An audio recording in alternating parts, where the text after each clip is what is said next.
जब हम किसी से देखते हैं, मिलते हैं, हमें पता चल जाता है वो कंफ्यूज है, वो खुश है, वो या फिर उसको कोई परेशानी है, वो हम महसूस करते हैं। वो ओरा होता है। अच्छा, वो ओरा होता है या कोई हम अपनी सिक्स सेंस से कह रहे हैं कि हमारी सिक्स सेंस क्या है? सिक्स सेंस के भी तो कोई सोर्स ऑफ इंफॉर्मेशन होगा ना आपकी हर चीज का। देखिए आपके वाइब्स जो आप फील करते हैं, क्या सोर्स ऑफ इंफॉर्मेशन है?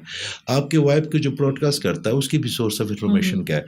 तो ये सब ऑरा ही डिटेक्ट करता है एक दूसरे का। जब आप मिलते हैं किसी को, मैं आपसे एक सवाल पूछता हूँ रेदा, अगर आपको मेरा अल्लाह ताला चांस दे, पूछे आपसे, क्या आप खूबसूरत बनना चाहती हैं, क्या अट्रैक्टिव, तो क्या सेलेक्ट करेंगे आप?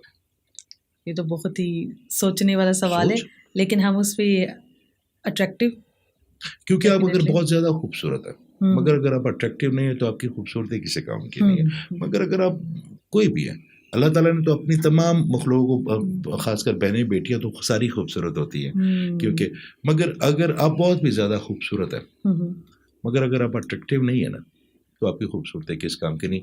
और आपको अट्रैक्टिव बनाता है, आपका और आपको अट्रैक्टिव बनाता है। आपका और बेहतर है तो बड़ी ऐसी बच्चियां जो आती हैं, उनकी 3-3, 4-4 साल से शादियां रुकी होती हैं, लोग आते हैं, देखते हैं, पढ़ी लिखी होती हैं बड़ी, मगर तो उनसे पता चलता है कि उनकी बॉडी में जो अट्रैक्शन की एनर्जी है वो प्रोड्यूस ही नहीं हो रही।